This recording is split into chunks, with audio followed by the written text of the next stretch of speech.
Você sabia que o Universo Paulinas também oferece cursos nas áreas de Bíblia, catequese, comunicação e educação? Contando com professores e tutores experientes e muito conteúdo para sua formação humana, cristã e profissional. A Paulinas Cursos traz para você a possibilidade de cursos à distância e presenciais para uma preparação contínua e especializada em sua área de atuação. Conheça o universo da Paulinas Cursos. Acesse universo.paulinas.com.br/cursos e confira.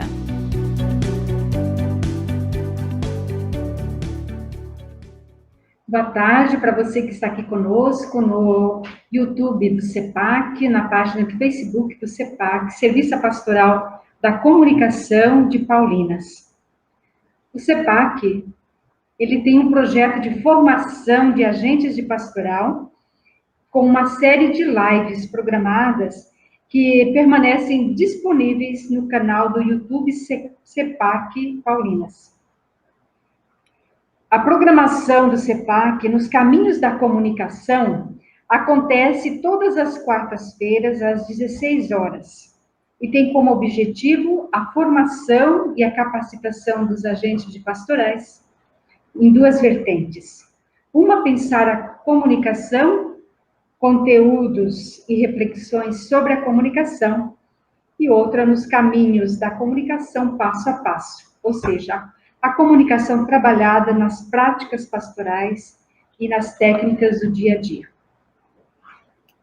Eu sou irmã Ivonete Kirten, sou religiosa paulina, jornalista, mas acima de tudo, missionária. Estamos no mês de missão e é importante a gente dizer que saímos de nós mesmos para procurar o outro, e ali a gente encontra o próprio Deus. Ele que nos convida a essa saída e essa evangelização, e esse encontro com Ele. Eu quero dar as boas-vindas a um grande amigo que vai, nessa tarde, conversar comigo, Dom Erwin Klauter. Eu estava pensando, Dom Erwin, como eu o conheci, porque essa é uma prática da comunicação, e aquilo que o Papa Francisco sempre tem insistido nas mensagens para os Dias Mundiais das Comunicações, no seu pontificado, que é a cultura do encontro. Eu cheguei no Pará no ano de 1988, segundo semestre, e no primeiro mês, setembro, eu estava lá, teve a reunião regional de pastoral dos bispos e agentes de pastoral em Belém. Mas o senhor foi antes, uns dias antes, e eu cheguei na sede da CNBB do Regional Norte 2, e me disseram assim: olha, tem Dom Erwin aí, um bispo profético. Vixe Maria. Eu falei assim, eu quero conhecer. Aí eu fui lá, né, e eu digo assim, que aquilo que falavam, né, não foi diferente daquilo que eu experimentei no seu abraço de acolhida. Eu acho que é o que permanece na vida das pessoas, o primeiro encontro, né? Então, quero dizer assim que é uma grande alegria, uma honra poder estar essa tarde aqui com o senhor, e vou apresentar um pouquinho, o mínimo do seu currículo, porque se as pessoas entrarem no Google, embora todas as informações nem sempre sejam as verdadeiras, como eu constatei hoje, ali tem uma série de indicações, de premiações que Dom Erwin recebeu ao longo da sua vida e da sua prática pastoral. Então, nascido na Áustria, Dom Erwin Klauter escolheu o Brasil como sua casa há 55 anos. Naturalizou-se brasileiro em 1978. Completa 40 anos de bispo. Esses dias, né, Dom Erwin? Foi presidente do CIMI, mais de uma vez, de 2006 a 2015. Ao todo, foram 17 anos frente à entidade, que é o Conselho Missionário, um conselho missionário de fronteira na evangelização da igreja, que lhe rendeu muitas conquistas, alegrias, mas também perseguições, calúnias atentado, né, em 1988, se não me fala a memória, que depois o senhor pode relatar para a gente essa experiência, e ainda hoje ameaças de morte pela sua atuação pastoral. É secretário da Comissão Episcopal para a Amazônia e vice-presidente da Rede Eclesial Pan-Amazônica, a REPAM, Brasil. Foi um dos consultores do Papa Francisco no Sínodo da Amazônia, realizado em Roma em outubro de 2019. Indicado pelo Papa Francisco como um dos 13 membros do Conselho Pós-Sinodal que tem o papel ou a missão de monitorar a aplicação das resoluções do encontro, que resultou também na encíclica Exortação Apostólica Pós-Sinodal, Querida Amazônia. E dando sequência à carta também, né, que é uma sequência no pontificado do nosso Papa Francisco, a Fratelli Tutti, que se der um tempinho falaremos também. Então, boa tarde, Dom Erwin, é uma alegria e emoção falar com o senhor. Boa tarde, Ivonete, grande prazer de ver você de novo. Logicamente, me lembro daquele tempo, foi em 88, esse negócio de profeta certamente foi porque um ano antes eu fui atacado e passei lá 6 semanas no hospital, foi naquele tempo, então... Mas eu me lembro muito bem, nós dois éramos um pouco mais jovens, eu agora já tenho cara de velho, mas você continua tendo cara de uma jovenzinha aí das Paulinas. Prazer te ver de novo. Suas ordens. Isso, então vamos começar o nosso tema, os desafios da evangelização na Amazônia, e todo o processo de evangelização, segundo o Puebla, é um processo de comunicação da mensagem de Jesus Cristo. Então, eu vou começar colocando uma questão aqui, Dom Erwin, que em novembro de 2019, o senhor foi entrevistado pela jornalista Ana Beatriz Anjos, da Agência Pública, disponibilizada na revista online Carta Capital.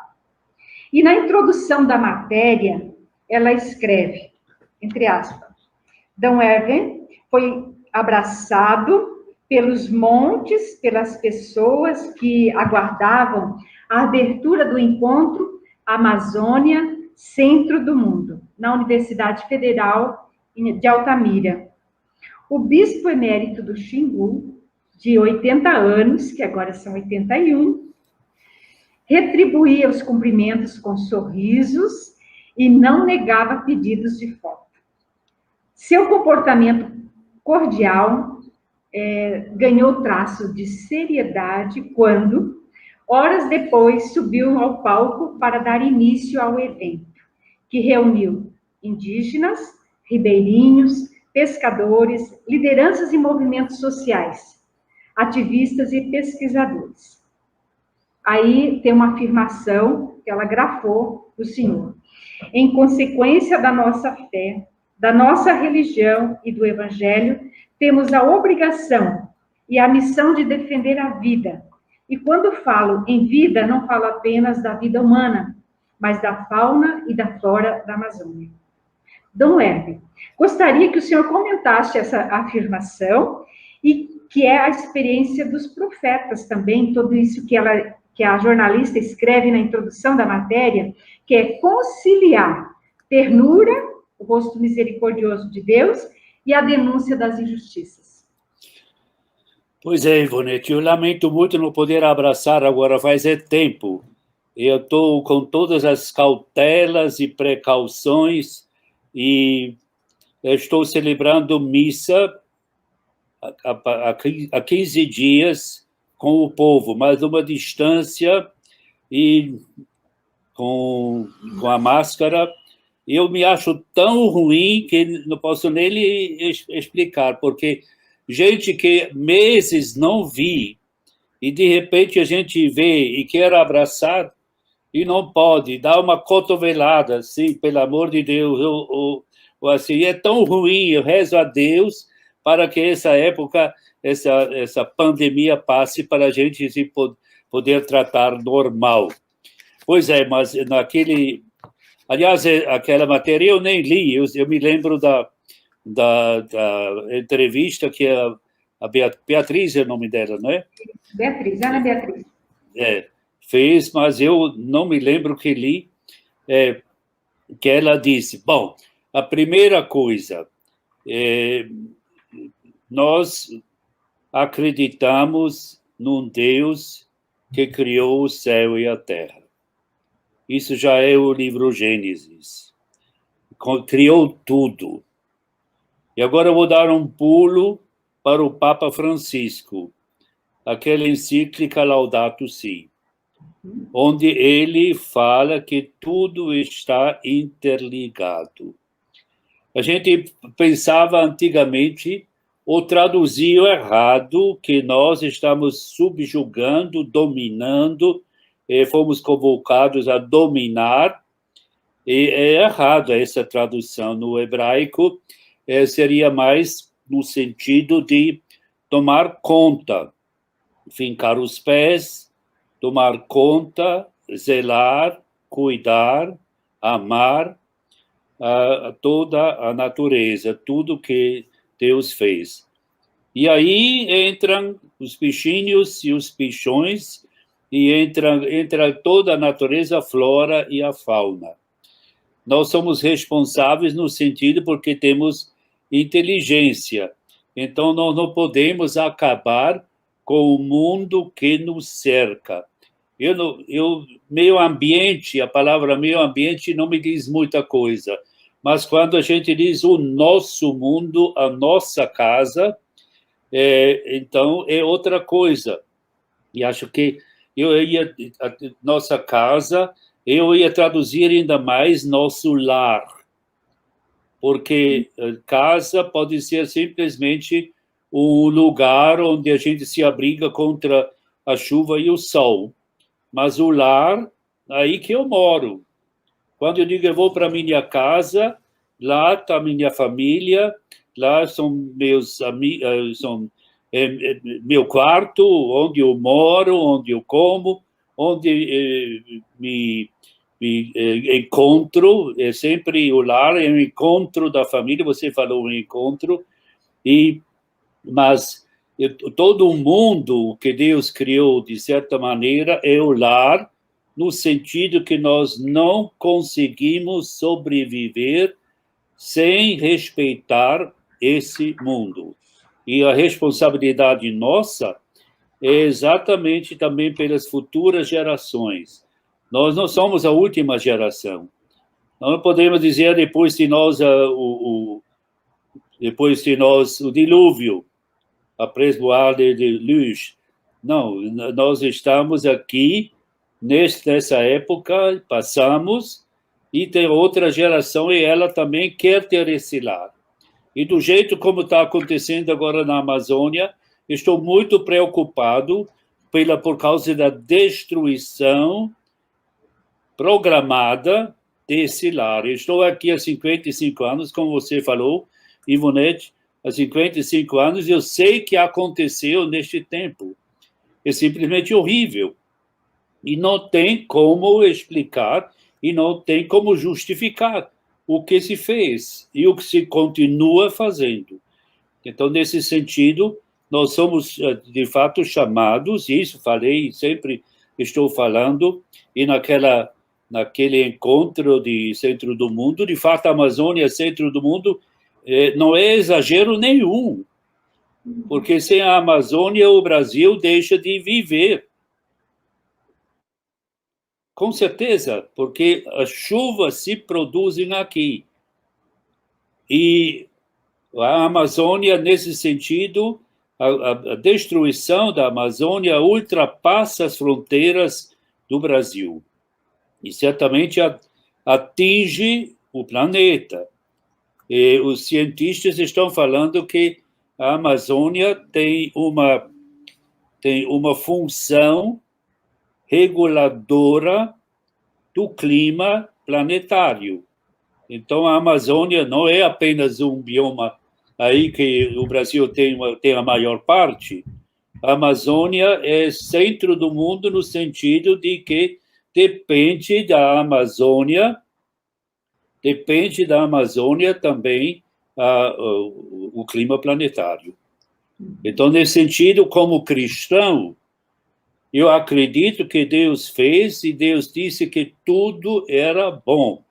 E no final ele diz que tudo isso era muito bom e nos entregou de presente toda essa beleza, essa maravilha que nós estamos vendo ainda. E nós estamos aí para zelar, para cuidar e não para destruir, Deus o livre, né? E a gente tem que contemplar o Papa Francisco, ele sempre fala também na contemplação, contemplar essa natureza que Deus fez. Então, você estava aqui no Pará, eu te convido agora para um luar, aqui em Altamira. Eu posso, não sei se... uma lua... do Rio. Uma lua cheia que é tão linda, que não tem outro lugar, que é tão lindo a lua cheia como... Espera aí, agora saí do lugar. Meu Deus! Tá certo, pode estar. Não, ai, Está aparecendo a sua imagem. Não, estou aqui de novo. Está me vendo? Estou te vendo.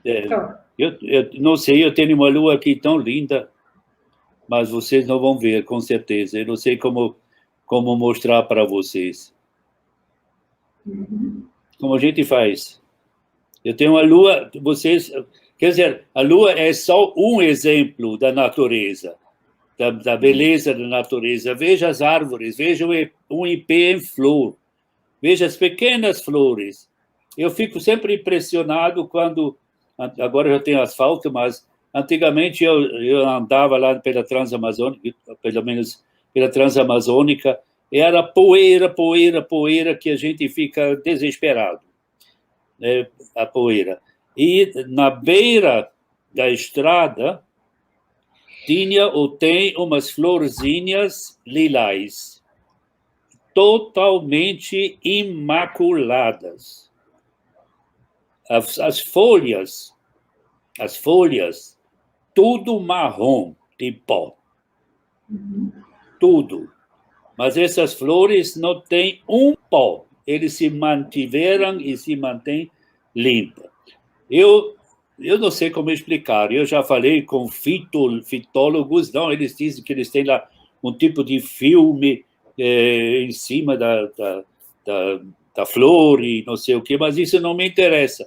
O que me interessa é essa maravilha que Deus criou. E a mesma coisa a gente pode dizer sobre a fauna, sobre a flora que Deus fez, e nós temos responsabilidade em nome de Deus que criou tudo. Dom Hélio, a gente fala, né, e ali no encontro estavam presentes os indígenas, os povos indígenas, ribeirinhos, pescadores, lideranças e movimentos sociais, ativistas e pesquisadores. Quais as peculiaridades dessas categorias de pessoas na Amazônia? Porque se nós estamos falando em processos de evangelização, que é a proximidade com as pessoas, como a gente entender a identidade desse povo? Bom, os povos indígenas, a gente não deveria nem chamar de índio, porque a palavra é errada, né? A palavra vem de Cristóvão Colombo, que chegou e viu esses povos e chamou todo mundo de índio. Né? Tem mais de 200 povos indígenas no Brasil. E aqui no Xingu mesmo, nós temos 8 etnias. 8 etnias diferentes. São 4 troncos linguísticos. E também a gente nota também a diferença, são povos distintos com línguas diferentes. E então a gente não pode dizer os índios do Xingu. A gente tem que dizer qual é o povo, que tipo, né? Tem os Kayapó, tem os Assurini, tem os Araueté, tem os Paracaná, tem os Xicrim, tem os Juruna, tem os Xipaia, já tem 8. É isso, né? Porque são povos distintos. Mas também tem os ribeirinhos, exatamente, que você disse que no Sul não se entende muito bem o nome ribeirinho. Ribeirinho, bem, são esses povos, ou essa gente que antecede todas as migrações aqui, porque que vieram quando os portugueses apareceram aqui no Brasil, né, começou uma certa habitação aqui na Amazônia, fora dos indígenas. E era uma mistura, depois vieram os negros africanos, e se criou uma miscigenação. E esse povo vive, até hoje, na beira dos rios. Porque naquele tempo não existiam estradas, nenhuma. As estradas, até em grande parte, ainda são as estradas, são os rios. Né? E o meio de locomoção é a canoa. Hoje tem um motor, né? Mas naquele tempo era a canoa, né? Remando. Então, são os ribeirinhos que continuam sendo também pescadores, porque pescadores também podem ser ribeirinhos, ou que de pequena agricultura, de agricultura familiar, e de colecionadores dos frutos da mata, não é? Esse povo é distinto do povo que migrou, especialmente depois dos anos, a partir dos anos 70, quando vieram de toda parte do Brasil com a construção das grandes estradas, a Transamazônica, por exemplo, né? E no sul do Pará, por exemplo, tem comunidades inteiras que são gaúchas. Por exemplo, em Tucumã, quando eu aprendi a tomar o chimarrão lá em Tucumã, não no sul. Aprendi, porque o pessoal trouxe, achei interessante esse povo lá com essa cuia e a bomba aí tomando, depois passando. Agora não pode mais, porque época da pandemia já não pode, mas achei engraçado. Mas também era alguma coisa de comunhão, né? A gente comungava do mesmo chimarrão. E aí eu fui atrás e queria saber quem inventou esse chimarrão, e foram os jesuítas. Foram os jesuítas, sabe por quê? Porque os aborígenes, naquele tempo, lá do Paraguai, lá no Rio Grande do Sul, gostaram de tomar outra coisa, né? Então, exatamente para diminuir aquela tendência e pendência do álcool, né? Da pinga, da cachaça, né? Que já naquele tempo sabiam produzir. Então, inventaram, quer dizer, descobriram a validade ou a importância do chimarrão. E até hoje, né? Da erva. Que faz bem também para a saúde, né? Faz, sem dúvida, sem dúvida. Abençoado. Pois é. O Dom Erwin, a gente pode dizer que nós, hoje no Brasil, nós podemos ter duas visões sobre a Amazônia. Uma que se trata de um campo de exploração, onde se retira e não se coloca nada no lugar, não se traz benefício à sua exploração. E a outra que considera a vida, que eu acredito seja a sua visão, quais as consequências para a vida na Amazônia, prevalecendo uma ou outra visão? A história é meio antiga, porque o Brasil, durante muito tempo, foi colônia. A história, nós aprendemos isso. Foi colônia de Lisboa. E se a gente vê o mapa do Brasil, vê que as grandes cidades mais antigas, todas são no litoral. Começando por Macapá, Belém, e vai no Nordeste, vai descendo até o Rio Grande do Sul, Porto Alegre, né? Porque as grandes cidades estão no litoral.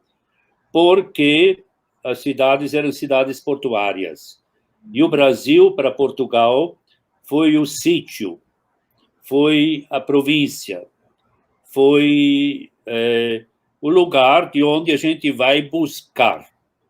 E foi buscar, até o nome do nosso país, Brasil, vem de uma madeira que foi exportada, quer dizer, os portugueses levaram para achar bonita a madeira de cor e não sei o quê, e os carregadores de madeira foram chamados de brasileiros. É sério, os índios, né? Uhum.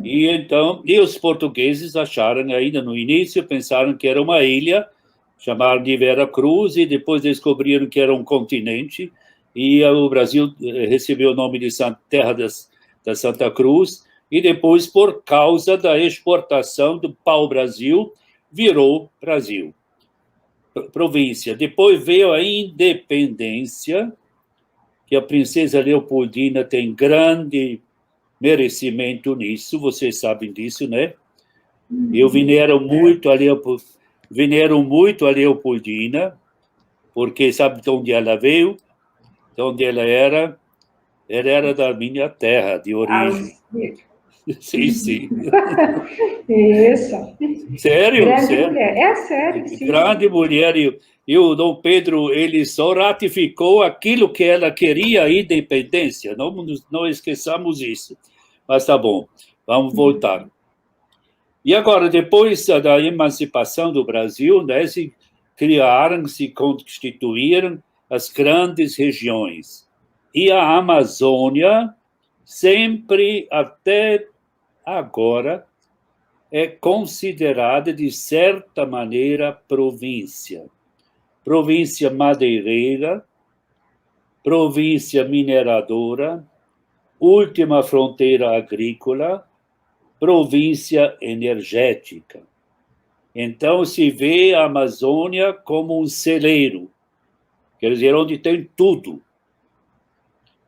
E essa é uma visão que o atual governo também defende. A Amazônia tem que ser explorada porque tem riquezas naturais no solo e no subsolo que tem que ser explorados e tem que ser exportados. A exportação, a gente fala nisso. E tem tanta firma estrangeira já aqui, que Deus o livre, né? Dessa maneira. E essas firmas, junto também com os grandes fazendeiros, que não medem esforços para acabar com a floresta, são responsáveis, então, pela destruição inescrupulosa dessa floresta para conseguir pastagens, quer dizer, conseguir grandes áreas para pastagem, ou então para monoculturas. Lá vem a monocultura da cana-de-açúcar ou a soja, e tudo vai ser exportado. Tudo é exportado, né? A gente fala sempre nas grandes safra recorde. A televisão já está falando de novo, e a gente vê depois um sem fim de caminhões com soja, tudo isso para o Porto de Santos ou o Porto não sei de onde. E a estrada 163 é exatamente para levar a soja para Santarém, porque Santarém, aqui no Pará, tem acesso ao mar, porque aqui, por exemplo, Altamira não tem, aqui tem as grandes cachoeiras, mas Santarém é um grande porto, e aí a gente vem os grandes marítimos, os navios, que podem levar, então, para exportar os grãos que o Brasil produz. Quer dizer, a Amazônia está sendo visto só nesse sentido, e se esquece que aqui mora gente. E os primeiros moradores aqui já moraram aqui 12 mil anos atrás. Tem cientistas que falam até em 40 mil, mas não sei. Em todo caso, não se lembra de que tem os ribeirinhos e tem também os pequenos agricultores, mas hoje a gente tem a visão dizendo que os pequenos agricultores não têm valor, tem que fazer em grande escala. Então se faz as monoculturas e de repente falta o quê? O arroz, o feijão e a farinha, e falta para o Brasil. Já pensou? Que loucura! Tudo porque toda a área aqui, toda essa terra, toda essa região tem que ser preparada, instruída, exatamente para conseguirmos uma área para pasto ou para monoculturas. Então, a situação é essa. Nós, logicamente, defendemos que a Amazônia... Claro que a Amazônia a gente não vai colocar debaixo de uma redoma, lógico, mas a Amazônia, a própria floresta tem um valor inestimável. E quanta coisa, por exemplo, quanta madeira de lei foi queimado ultimamente. Quanta madeira de lei. E depois a gente tem que ter juízo e vergonha na cara. E não pode sempre tirar sem colocar nada. E tem outra coisa, por exemplo, o estado do Pará, nosso estado, é sem dúvida o mais rico do Brasil em termos de minérios. Eu pergunto, qual é o valor que o próprio estado recebe? Porque se você vê a questão da saúde, da educação, saneamento básico nas nossas cidades e outras coisas mais, eu sei que neste momento vai o trem até o Porto de São Luís, só da Serra de Carajás, levando minério, e isso dia e noite. Eu sempre me pergunto, qual é o valor que o próprio povo, a vantagem que o próprio povo paraense tem com isso. Aí que são as grandes injustiças que a gente não aceita, né? Em primeiro lugar, o povo, ou, por exemplo, Belo Monte.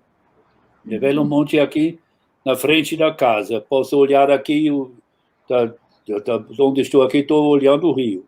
O rio está muito baixo agora, né? Mas o rio virou um lago. O rio não é mais o rio Xingu que está fluindo, já é outra coisa, né? Mas eu estou olhando para ele, né? Aqui é lindo, né? Só que estragaram já um monte de coisa. Mas aí, tomaram a decisão, tomaram onde? Em Brasília. Simplesmente tomaram a decisão de fazer a segunda maior hidrelétrica do mundo, aqui no Xingu, né? E depois descobriram que naquele lugar onde eles queriam fazer não sei o quê, fazer essa usina e tudo, tem gente, inclusive gente indígena.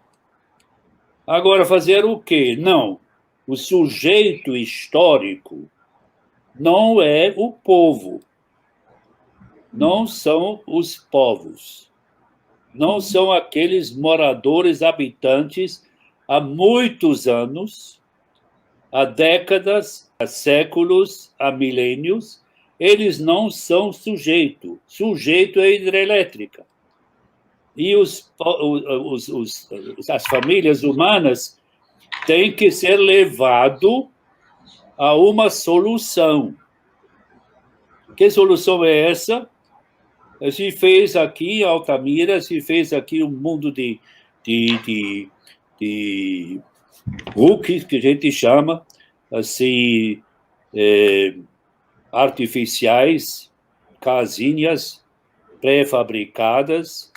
Se trata de um subúrbio artificial, tudo igual, e nada de acordo com a própria cultura do povo daqui, não é? Mas aí, desse jeito, o ser humano não tem o valor que merece, né? O valor, nós temos que fazer essa hidrelétrica, precisamos de energia. Eu não duvido que precisamos de energia, Quem já duvida? De jeito nenhum.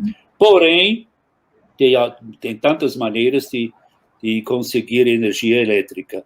E dizer que a energia do Xingu agora é energia limpa é conversa para boi dormir. Não é nada de limpo. Porque tratou, primeiro, desrespeitou o meio ambiente e depois a mortandade de peixes, vocês não imaginam. O que aconteceu aqui é uma catástrofe, é um escândalo. Ninguém fala. Mas nós vimos, como se diz no Pará, com esses olhos que a terra há de comer. Então, por isso, defender esse meio ambiente é defender os povos que aqui vivem. Também os povos que vieram nos anos 70 de fora, a gente chama de imigrantes. Migrantes brasileiros, é claro. Muitos sulistas, né, que tem ali, inclusive em Altamira tem muita gente do Paraná, minha região. Uma vez que eu fui lá, encontrei uma pessoa da comunidade de Rio da Bulha, que fica próximo à minha comunidade de origem. Você vê, o mundo era pequeno, né? Mas, eu lecionei, Ivonete, naquele tempo, não era, nos anos 70, eu lecionei aqui no colégio, então mudou tudo. Primeiro era todo mundo mais ou menos igual, não era nortista, paraense, e depois os soldados da borracha, os cearenses que se estabeleceram assim, mas a cor e os nomes eram mais ou menos os mesmos, né? O nome brasileiro, e de repente, lá nos anos 70, 76, ainda era professor, mudou ao lado de um negro, de repente uma mocinha loira, que nem você, olhos azuis, que atendeu pelo nome Ratzinger. Meu Deus do céu. Aí eu achei graça, que parente do Papa Bento XVI, né? Mudou por completo. O visual numa sala de aula mudou por completo. Quer dizer, são migrantes que primeiro vieram do Nordeste, mas depois a primeira colonização não deu certo. E aí vieram do Sul, Paraná, exatamente, tem tanto paranaense aqui, aí podia contar histórias, enfim. Catarinense menos, mas gaúcho também tem muito gaúcho. Depois tem capixaba, tem goiano, tem mineiro, tem esse povo do Brasil, do centro do Brasil. Mas você queria fazer uma pergunta, eu te interrompi, desculpa.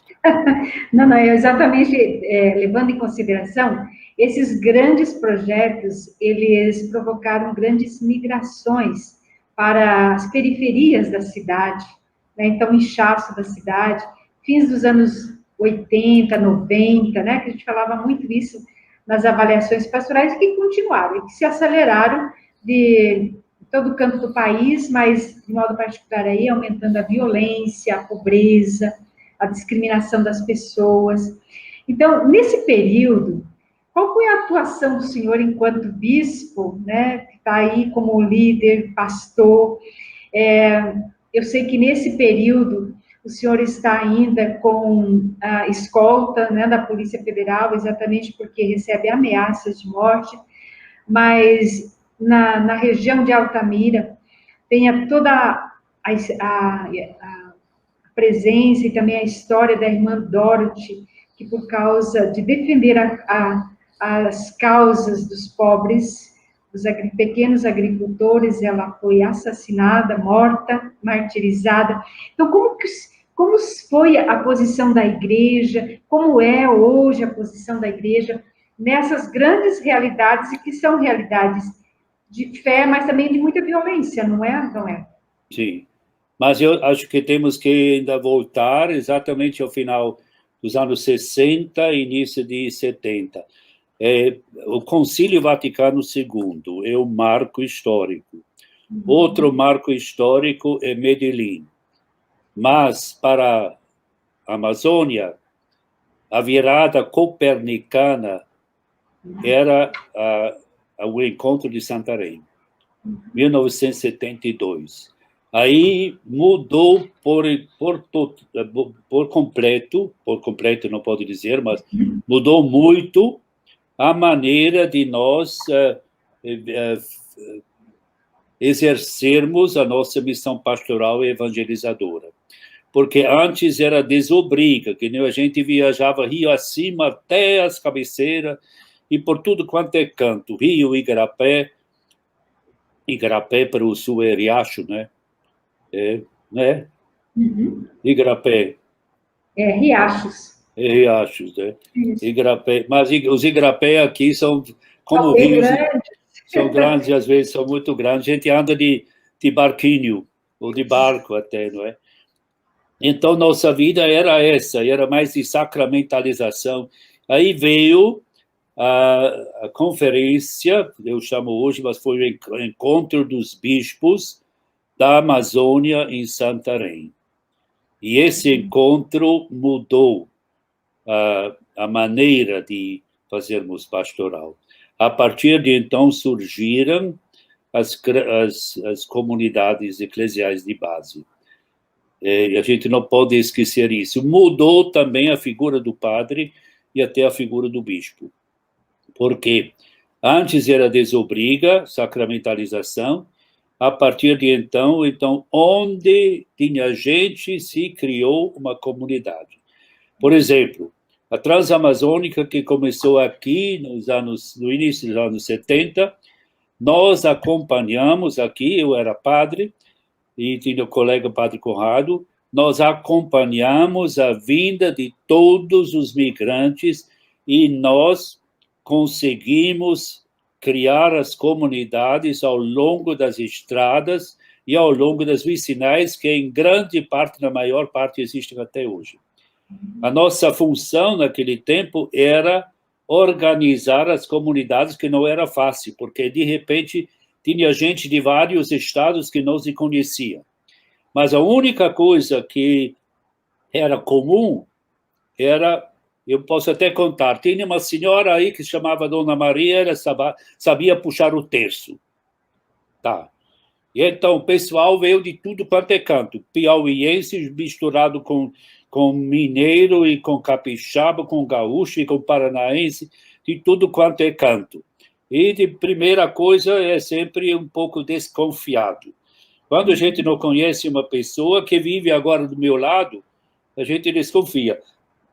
Depois a gente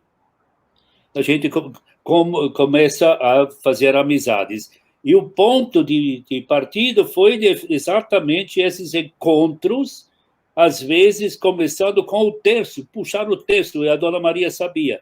E depois tinha um cafezinho e começa a bater papo, cada um contou a sua história, de onde ele é, etc. e tal, e se criou um tipo de vida social. E finalmente se encontraram todos os domingos, ou todo sábado à noite. Mas era assim que começou a pastoral. A pastoral era a pastoral das pequenas comunidades. E o padre e o bispo se tornou andarilho. A gente andava de cima para baixo, de baixo para cima. Meu Deus, quantos quilômetros, minha Nossa Senhora, né? Num fusquinha, né? Para chegar lá na comunidade. Sujo, cheio de poeira, tem que tomar banho. E às vezes, pelo amor de Deus, né? Mas aí era a comunidade sempre encontrando, sempre... E foi desse jeito. Exatamente. E a comunidade, sabe que a comunidade era? A comunidade era, de fato, uma comunidade cristã no sentido do evangelho. Comunidade samaritana. Quer dizer, tinha pobres e mais pobres. Então, a comunidade samaritana significa que o povo se ajudava mutuamente. Depois, uma comunidade profética. O povo não ficou calado, não, viu? Quando prometeram uma escola, um posto médico, que prometeram transporte ou qualquer coisa, o povo foi lá, bateu o pé. Né? Disse, nós temos direito, somos brasileiros, nós temos direito, e não arredou o pé. Então, anunciaram em nome de Jesus, em nome de nossa fé, os nossos direitos, lutaram pelos direitos. Comunidade samaritana, comunidade profética, comunidade família. A comunidade se entendia como a grande família. O pessoal se conhecia, e até pelo apelido. A gente sabe que esse moleque é filho de seu João, e por aí vai, não é? A gente se conhecia. E quando a comunidade crescia demais, então houve a bipartição, quer dizer, se criou uma comunidade, se tornou duas, não é? Se desdobrou. Nos rios, por exemplo, foi assim, tinha uma comunidade na cabeceira, outra comunidade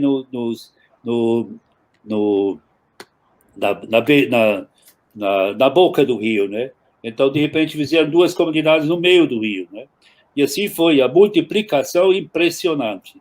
Mas então, comunidade família, e não faltou outra coisa, a comunidade orante. Porque esse povo reza, ora, se encontra. Foram muitas vezes essas comunidades foram difamadas, dizendo que era de determinado partido, não sei mais o que, tinha gente até que gritou que todos nós éramos comunistas, aquele negócio doido, né? Mas eu digo ainda hoje, essas comunidades é a maneira da igreja ser na Amazônia. Todos os outros movimentos, Ivonete, eu te digo, todos os outros movimentos foram importados. Tipicamente amazônica, brasileiro, eram as comunidades. E a gente deveria voltar. E isso exatamente em Santarém, eu estava falando de Santarém, que eram quatro prioridades que foram eleitas aí. 4 prioridades. Primeira era a formação de leigas e leigos. E não para substituir padre, porque padre faltou sempre e falta até hoje, né? Mas para assumir sua missão batismal e crismal. Hoje nós temos homens e mulheres, maioria é mulher, que dirigem comunidades há muitos anos e com uma dedicação maravilhosa. E falar mal dessas comunidades e querer substituir por um movimento, eu não acho correto. Era brasileiro isso, era da Amazônia. Eu luto por isso até hoje. Enquanto Deus me der fôlego, eu vou dizer isso. Não é? E depois, eu estava dizendo, né? Samaritana, profética... As 4 prioridades também. As 4 prioridades, as 4 prioridades. As 4 prioridades aí de Santarém. Primeira, de fato, era a formação de leigas e leigos. Segunda, comunidades cristãs de base. Se dizia. Depois virou comunidade eclesial de base. E uma vez eu estive no Papa João Paulo II, acho que foi a primeira visita ad limina. Aí ele me perguntou quantos padres tem. Naquele tempo, por uma área do tamanho da Alemanha, maior que a Itália, tá? Na Europa teria que fazer comparação, era do tamanho da Alemanha, né? A Itália mais um grande pedaço da Áustria junto. 16 eu tinha naquele tempo, 16 padres.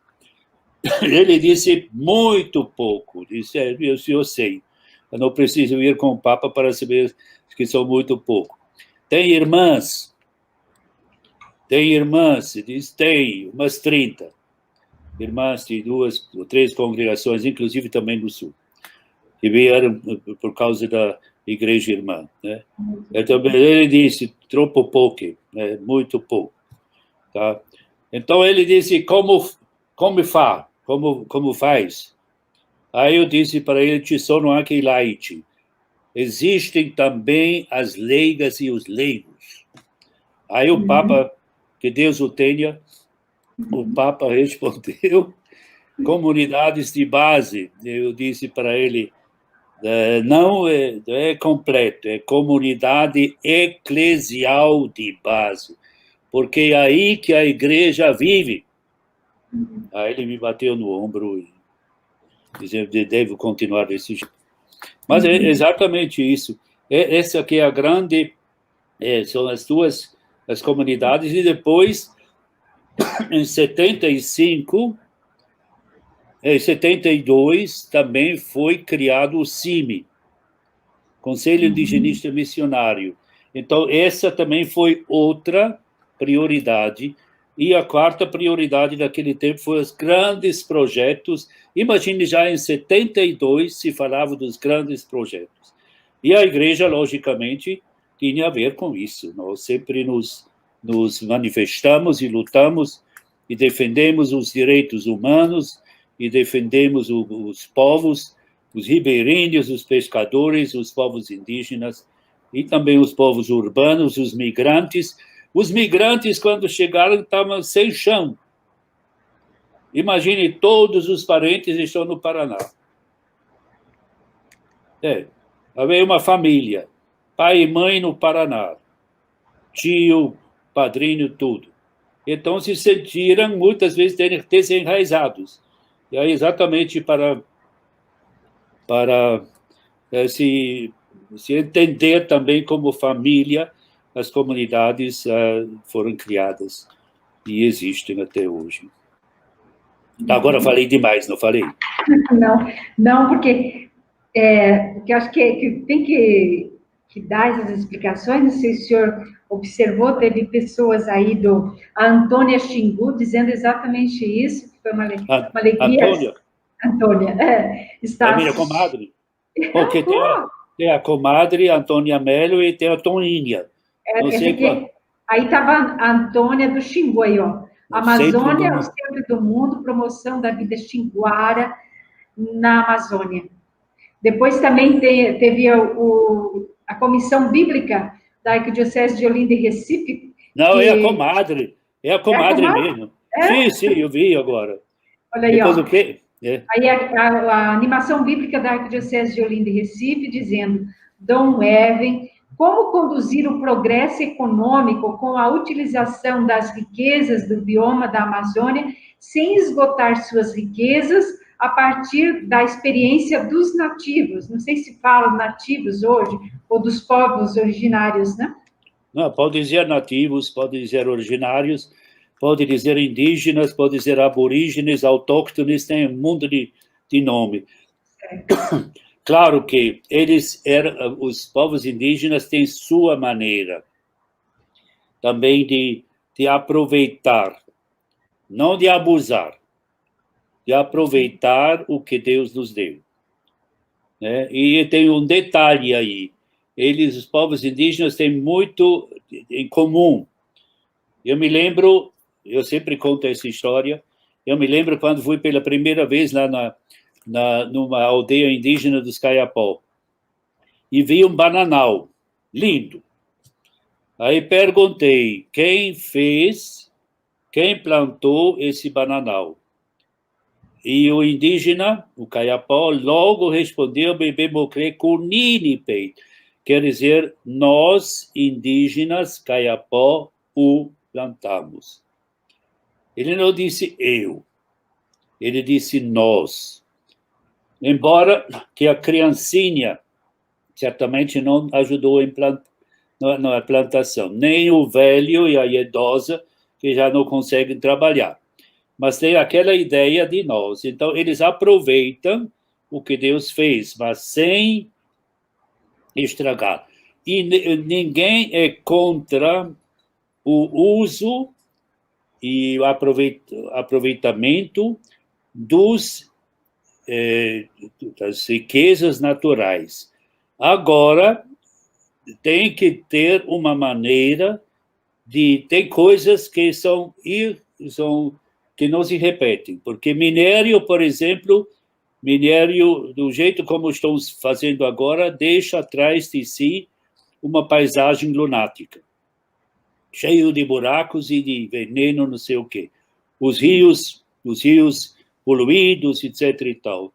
E aí não é por aí. porque estraga o meio ambiente e os rios poluídos. Já anos atrás vieram estudiosos de São Paulo para verificar se os índios são contaminados por mercúrio. De fato, de repente, tinha partos de crianças defeituosas. Né? Então, o que era? Verificaram que toda a aldeia tinha resíduos de mercúrio, não é isso? Então, não é por aí.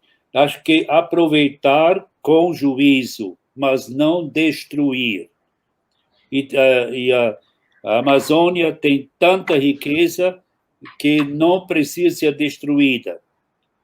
E tem outras maneiras de usufruir de todas as riquezas.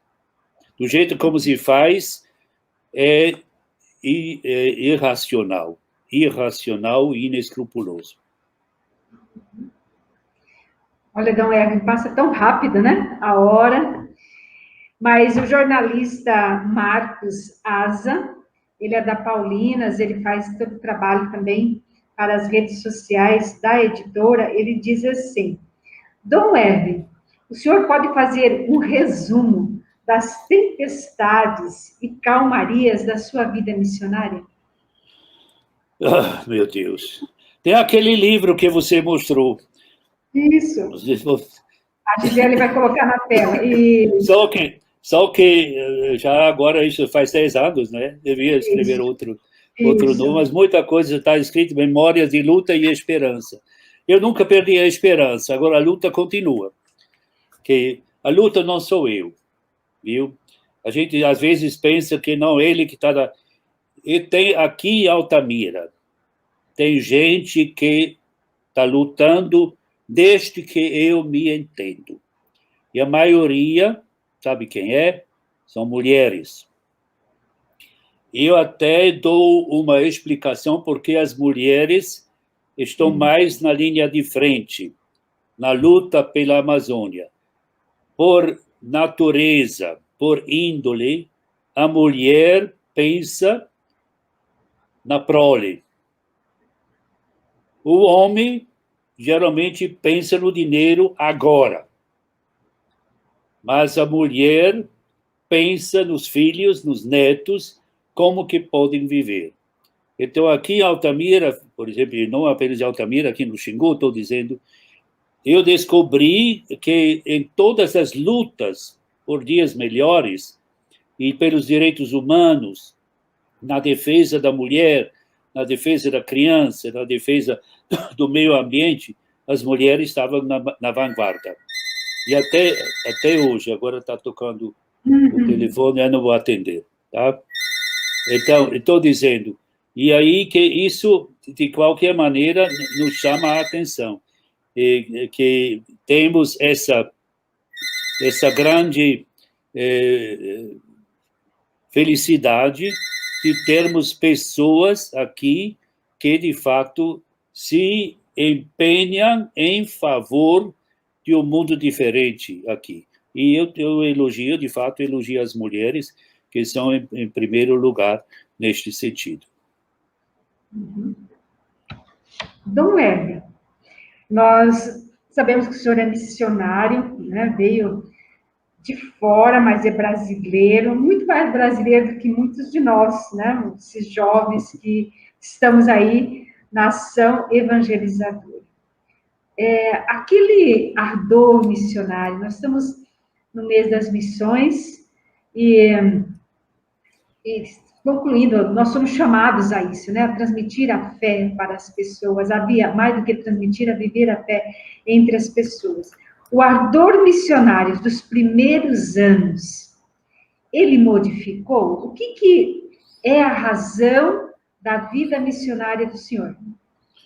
Bom, claro que o missionário, se não tem a mística missionária, quer dizer, aquela motivação que vem do próprio Evangelho, também baseado na oração, na meditação da palavra de Deus, ele vai muito longe, não. Ele precisa ter o ardor missionário a gente não adquire no mercado.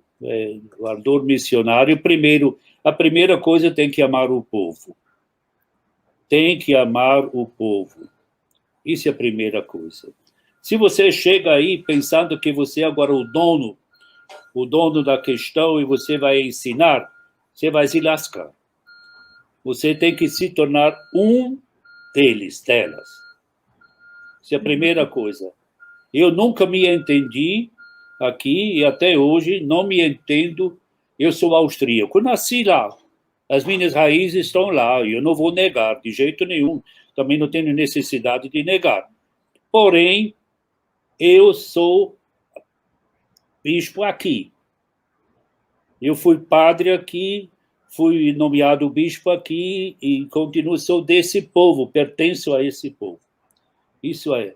E, logicamente, precisa ter aquela base do Evangelho, aquele amor à causa e até as últimas consequências.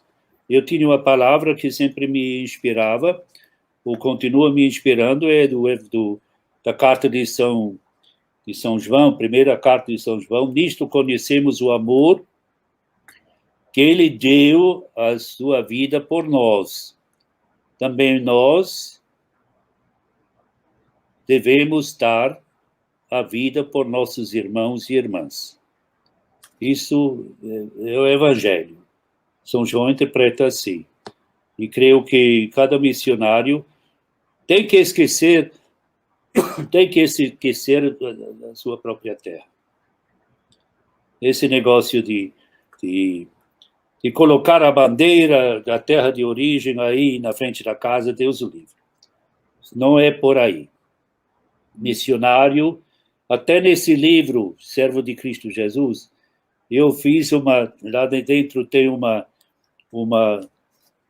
despedida de missionários que eu escrevi naquele tempo. Que a gente vai para outro povo e tem que amar esse povo, tem que descobrir a cultura, apreciar, não chegar como professor. Olha, eu estudei, eu tenho diploma debaixo do braço.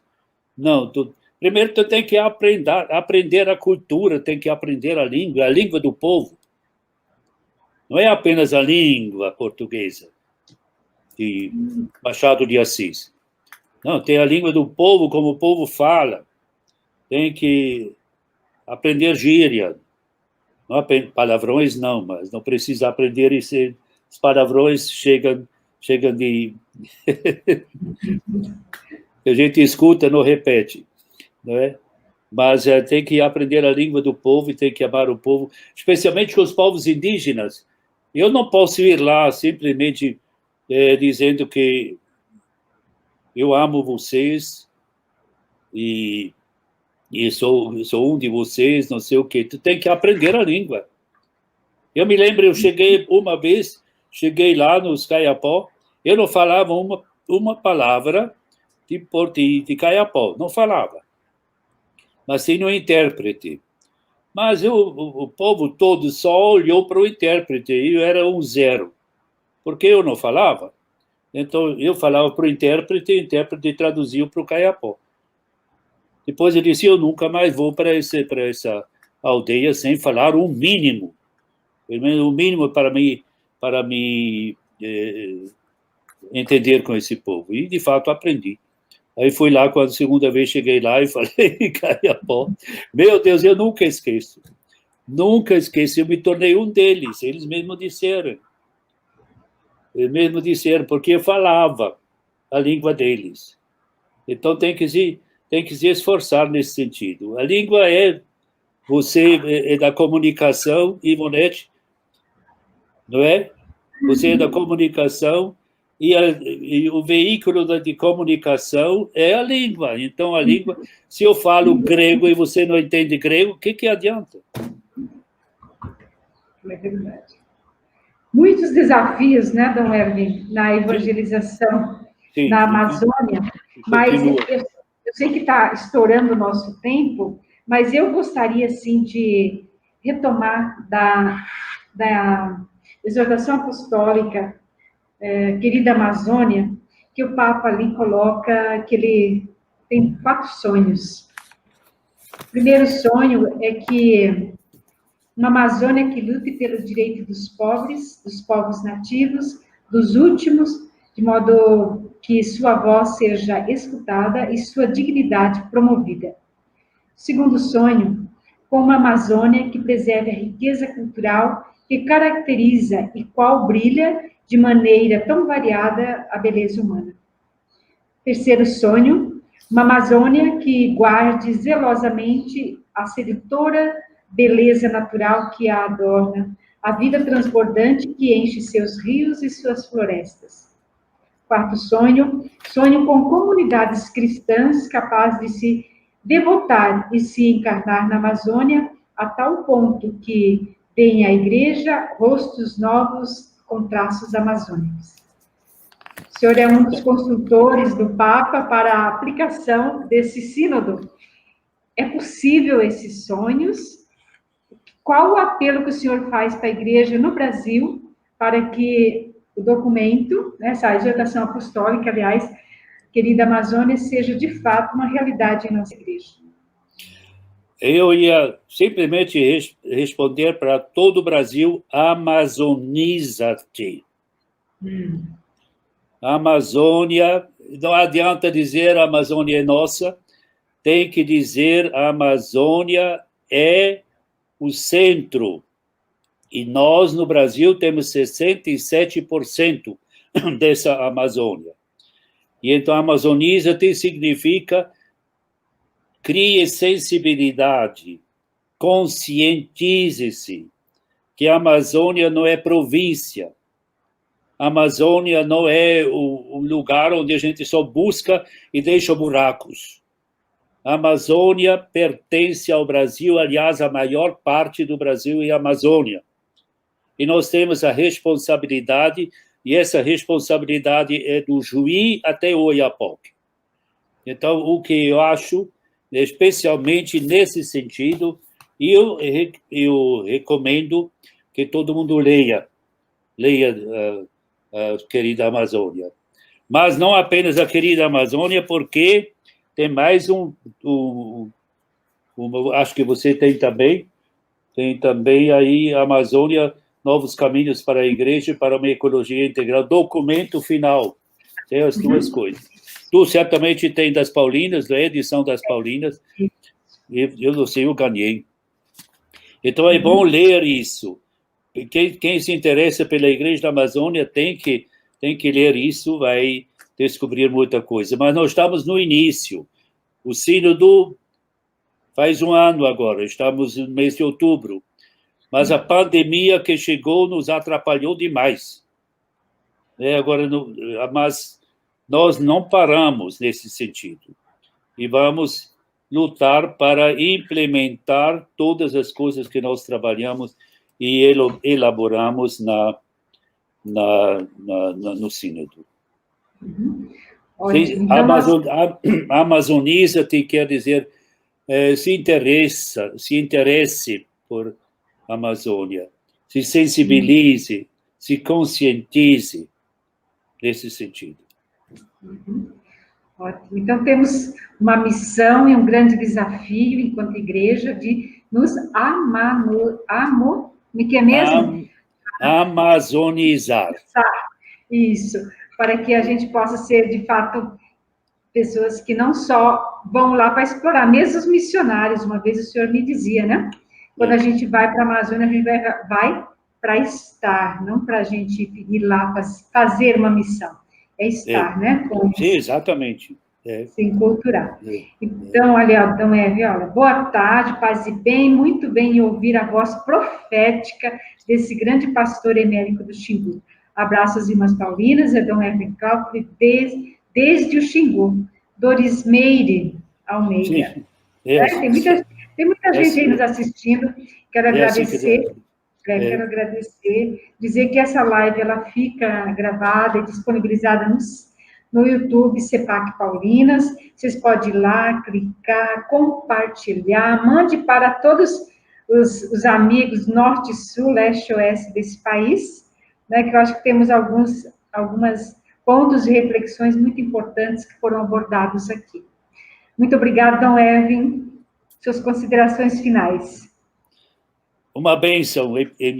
Imploro a bênção sobre todo o Brasil, sobre todas e todos que nos escutaram, por intercessão de Nossa Senhora de Nazaré, a Rainha da Amazônia. Estamos no mês de outubro, e você mesmo, Ivonete, você sabe que o Sírio é a procissão, maior procissão do mundo, um evento onde se mostra realmente todo o carinho que esse povo da Amazônia tem para com Nossa Senhora. Que essa Nossa Senhora de Nazaré nos proteja e Deus nos abençoe, em nome do Pai, do Filho e do Espírito Santo. Amém. Isso, muito obrigada. Também quero agradecer... Um grande abraço. Isso mesmo, agora já que a gente não pode. Quero agradecer a todas as pessoas que estiveram conosco, fazer um convite especial no próximo dia 31 de outubro, o CEPAC, mais os cursos EAD de Paulinas vai promover o primeiro congresso de comunicação Paulinas online.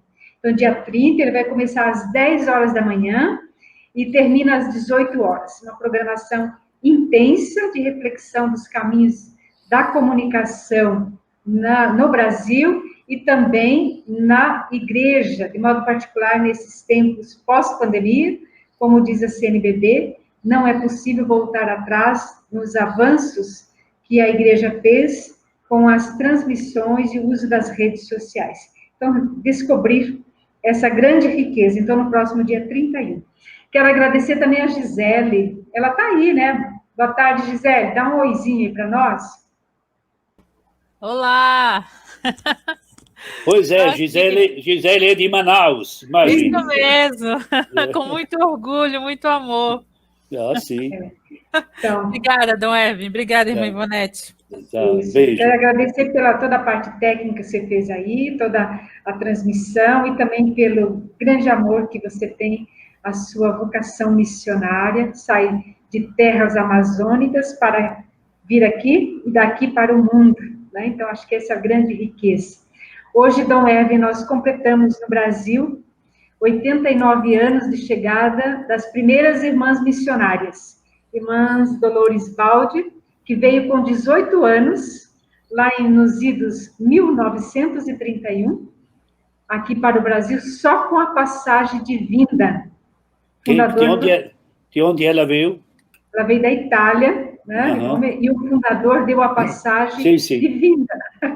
E aí aqui não tinha como voltar, né?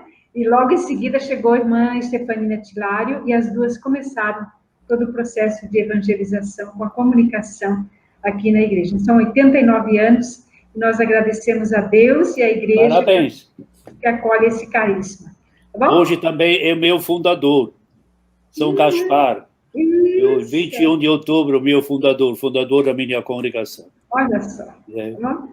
Então, muito obrigada. E pode ter certeza, Dom Erwin, que nós vamos solicitar a sua presença para novas discussões, porque a gente tem que fazer com que essa realidade da Amazônia no Brasil, aqui na Igreja do Brasil, seja mais conhecida, aprofundada, celebrada e amada. Muito obrigada. Sua vez. Bem-vindo sempre. Já.